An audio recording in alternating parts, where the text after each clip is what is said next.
Welcome students. इस video lecture में हम इलेक्ट्रिकल ट्रांसड्यूसर के बारे में पढ़ने वाले हैं और उसके कुछ इम्पॉर्टेंट एडवांटेजेस के बारे में जानने वाले हैं। तो चलिए शुरू करते हैं। इलेक्ट्रिकल ट्रांसड्यूसर को पिकअप भी कहा जाता है। आपको पहले से पता होगा कि जो ट्रांसड्यूसर होता है वो कन्वर्ट कर देता है फिजिकल क्वांटिटी को इलेक्ट्रिकल सिग्नल में। अगर वो ऐसा कर रहा है तो उसको क्या बोलेंगे? इलेक्ट्रिकल ट्रांसड्यूसर या पिकअप। ऐसा ट्रांसड्यूसर जो किसी physical quantity like force, acceleration and torque, जितने भी तरह के फिजिकल क्वांटिटी होते हैं, प्रेशर, इन सब को किस में कन्वर्ट कर दे? इलेक्ट्रिकल सिग्नल में। That is called as electrical transducer और pickup.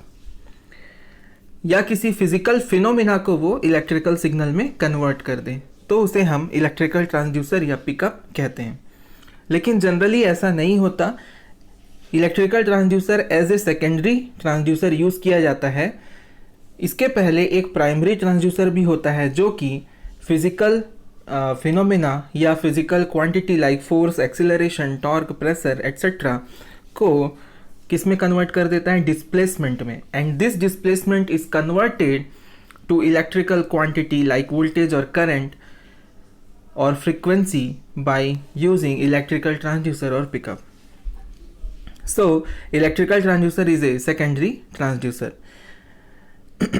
Firstly, we have to know what is electrical transducer, which converts physical quantity to electrical signal. Okay, electrical signal may be current, a voltage or a frequency. Production of these signal, in signal का productions, voltage, current और frequency का जो production है, these are based on resistive, inductive और capacitive effects. Resistive, inductive और capacitive effects के कारण ही ये करंट, वोल्टेज और फ्रीक्वेंसी जैसे इलेक्ट्रिकल सिग्नल प्रोड्यूस होते हैं। चलिए देख लेते हैं कि हमें इलेक्ट्रिकल ट्रांसड्यूसर की क्या ज़रूरत थी। हम मैक्सिमम फिजिकल क्वांटिटीज़ को इलेक्ट्रिकल सिग्नल में बदल कर ही क्यों मेज़र करते हैं? क्या इसके पीछे रीज़न है कि हम इलेक्ट्रिकल ट्रांसड्यूसर को ज़्यादा से ज़्यादा यूज़ करते हैं और मैकेनिकल ट्रांसड्यूसर की जगह पे या किसी दूसरे ट्रांसड्यूसर की जगह पे हम इलेक्ट्रिकल ट्रांसड्यूसर को प्रेफरेंस देते हैं? तो इसके एडवांटेजेस देख लेते हैं। The advantages of converting physical quantities into electrical signals are: first, the amplification and attenuation. Amplification मतलब सिग्नल को बढ़ाना और अटेन्यूएशन मतलब सिग्नल के एम्पलीट्यूड को कम कर देना। तो इलेक्ट्रिकल सिग्नल इस तरह का सिग्नल होता है जिसका एम्प्लीफिकेशन और अटेन्यूएशन दोनों ही बहुत आसान होता है। तो जब कभी भी इलेक्ट्रिकल ट्रांसड्यूसर के द्वारा हम मेज़रमेंट लेते हैं तो इलेक्ट्रिकल ट्रांसड्यूसर का जो आउटपुट होता है, जो इलेक्ट्रिकल सिग्नल के फॉर्म में होता है, उसको एम्प्लीफाई करना और उसको अटेन्यूएट करना बहुत ही आसान होता है। इसलिए भी इलेक्ट्रिकल ट्रांसड्यूसर को प्रेफर किया जाता है। सेकंड जो एडवांटेज है वो ये है कि जो प्रॉब्लम होती है मास इनर्शिया की, किसके अंदर? मैकेनिकल ट्रांसड्यूसर के अंदर। मैकेनिकल ट्रांसड्यूसर में जो पार्ट्स होते हैं रोटेटिंग होते हैं और मूविंग पार्ट्स होते हैं जो कि क्या करते हैं? मास इनर्शिया इफेक्ट डालते हैं। उनमें कुछ ना कुछ एक इनर्शिया होता है उनके मास होने के कारण, और उसके कारण डिले होता है सिग्नल में या उनके प्रोसेसेस में टाइम लगता है और कुछ इफेक्ट आता है मास इनर्शिया का। इस प्रॉब्लम को एलिमिनेट किया जा सकता है यूजिंग इलेक्ट्रिकल ट्रांसड्यूसर। जैसा कि इलेक्ट्रिकल ट्रांसड्यूसर के बारे में हमको पता है कि ये सिर्फ स्टैटिक डिवाइसेस को यूज़ करते हैं, इसमें कोई भी मूविंग पार्ट्स नहीं होता और इसमें सिर्फ एक ही मूविंग पार्ट होता है, वो होता है इलेक्ट्रॉन।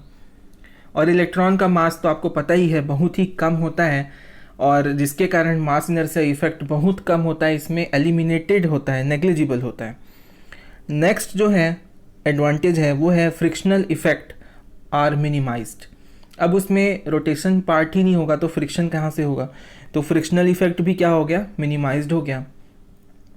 जो पावर रिक्वायरमेंट होती है मेजरमेंट सिस्टम के कंट्रोल के लिए, अगर हम इलेक्ट्रिकल ट्रांसड्यूसर को यूज़ कर रहे हैं तो इलेक्ट्रिकल ट्रांसड्यूसर को यूज़ करते टाइम जो पावर रिक्वायरमेंट होती है मेज़रमेंट के प्रोसेसेस के कंट्रोल के लिए वो बहुत ही कम होती है। That is very less. Power requirement for controlling the measurement system is very less.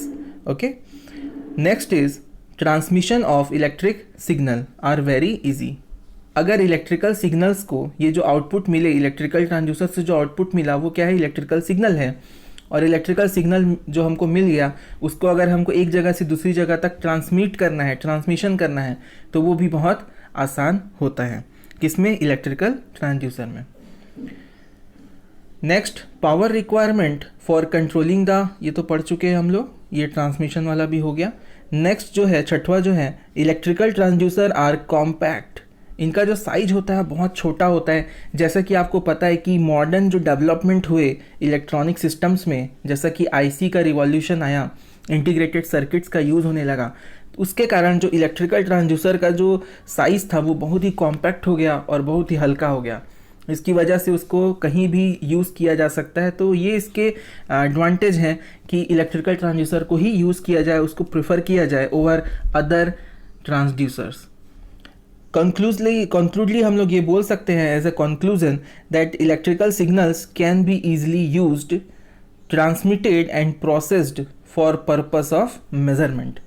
Measurement के पर्पस के लिए इलेक्ट्रिकल सिग्नल्स को ईजिली यूज़ किया जा सकता है, ट्रांसमिट किया जा सकता है और प्रोसेस भी किया जा सकता है। Also modern computers can use these electrical signal for their computations.